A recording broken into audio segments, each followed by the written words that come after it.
Hello friends, welcome to my YouTube channel large animal weight. जो livestock होता है तो उनमें वैक्सीनेशन का बहुत ज़्यादा इम्पोर्टेंट रोल होता है। तो हमारे गाय भैंस भेड़ बकरियां जो होती है उनमें वैक्सीनेशन हमें प्रॉपरली वक्त पर कर लेना बहुत ज़्यादा ज़रूरी होता है, वरना जो पशुपालक होते हैं उनका बहुत बड़ा नुकसान हो जाता है। तो जैसे कि भेड़ बकरियों में बहुत ऐसे डिसीज़ है जिनके बाद अगर एक बार डिसीज हो जाए तो उसके बाद उनका ट्रीटमेंट करना लगभग नामुमकिन होता है और बहुत सारी बकरियों की भेड़ की मौत हो जाती है। जैसे कि बकरियों की अगर हम बात करें तो पीपीआर है।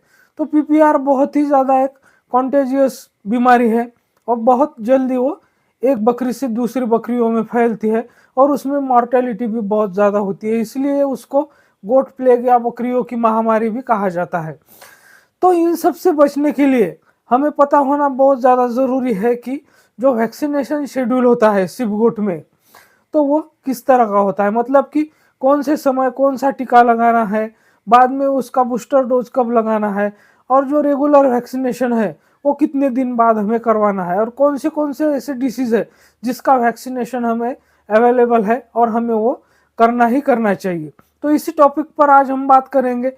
लेकिन उससे पहले अगर आप मेरे चैनल से नहीं जुड़े हैं या अभी तक आपने मेरा चैनल सब्सक्राइब नहीं किया है तो प्लीज़ मेरे चैनल को लाइक शेयर और सब्सक्राइब करें, साथ में बेल वाला आइकन दबाकर ऑल वाला ऑप्शन भी चुनें ताकि भविष्य में आने वाली हर वीडियो की नोटिफिकेशन सबसे पहले आपको मिलती रहे।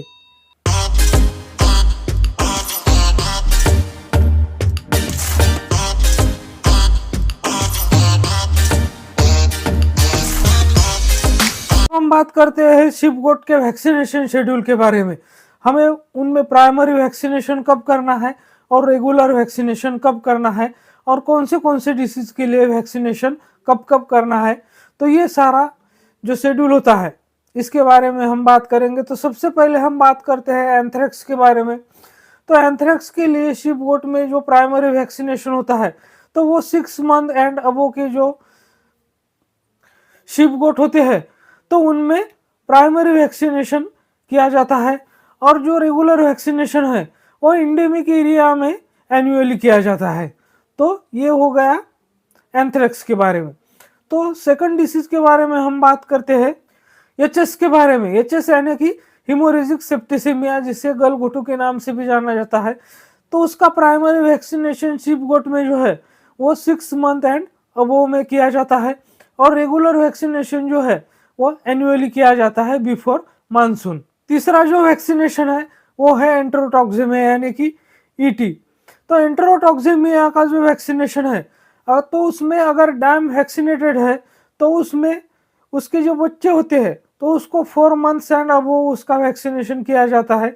अगर डैम अनवैक्सीनेटेड है तो उसका 1 वीक पर वैक्सीनेशन किया जाता है, और उसके बाद उसका जो बूस्टर डोज होता है वो दिया जाता है। तो बूस्टर डोज हमें कब देना है, तो प्राइमरी वैक्सीनेशन के 15 दिन बाद हमें बूस्टर डोज देना है, और फिर बाद में एवरी रेगुलर वैक्सीनेशन जो है वो हमें करना है। तो अगला जो डिसीज है वो है ब्लैक क्वार्टर यानी कि जिसे हम लंगड़ा बुखार भी कहते हैं। तो उसका वैक्सीनेशन 6 मंथ एंड अबो के जो गोट शिप गोट होते हैं उनमें प्राइमरी वैक्सीनेशन किया जाता है, और जो रेगुलर वैक्सीनेशन होता है वो एनुअली बिफोर मानसून किया जाता है यानी कि जून महीने में किया जाता है। उसके बाद अगला जो डिसीज आता है वो आता है पीपीआर, जिसे हम गोट प्लेग के नाम से भी जानते हैं, काटा के नाम से भी जानते हैं, बकरियों की महामारी भी बोलते हैं। तो उसका प्राइमरी वैक्सीनेशन जो है वो 3 मंथ्स एंड अबो के शिप गोट में किया जाता है, और जो रेगुलर वैक्सीनेशन होता है वो एवरी 3 इयर्स में किया जाता है। तो अगला जो वैक्सीनेशन है वो है फुट एंड माउथ डिसीज यानी एफएमडी के लिए। तो प्राइमरी वैक्सीनेशन जो है वो 4 मंथ एंड अबो में प्राइमरी वैक्सीन लगाया जाता है। उसके बाद साल में 2 बार इसका रेगुलर वैक्सीनेशन किया जाता है, जैसे कि सितंबर में और मार्च में। तो अगला जो वैक्सीनेशन है वो है शिप पॉक्स और गोट पॉक्स का। तो शिप पॉक्स और गोट पॉक्स का जो वैक्सीनेशन प्राइमरी वैक्सीनेशन किया जाता है वो 3 मंथ्स एंड अबो में किया जाता है। तो शिप पॉक्स भी और गोट पॉक्स भी दोनों भी वैक्सीन 3 मंथ्स एंड अबव में पहला प्राइमरी वैक्सीनेशन किया जाता है, और जो एनुअल मतलब रेगुलर जो डोज होता है वो एनुअली किया जाता है, जैसे कि दिसंबर में। अगला जो वैक्सीनेशन है वो है CCPP यानी कि कॉन्टेजियस कैप्राइन प्लूरोनिमोनिया।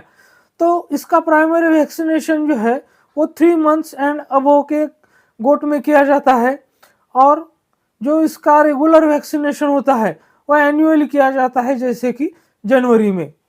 तो इस तरह से शिप में और गोट में वैक्सीनेशन शेड्यूल होता है।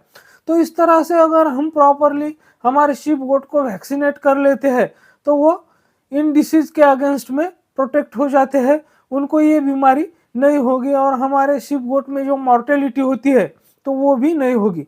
तो मेरे साथ बने रहने के लिए आपका बहुत बहुत धन्यवाद।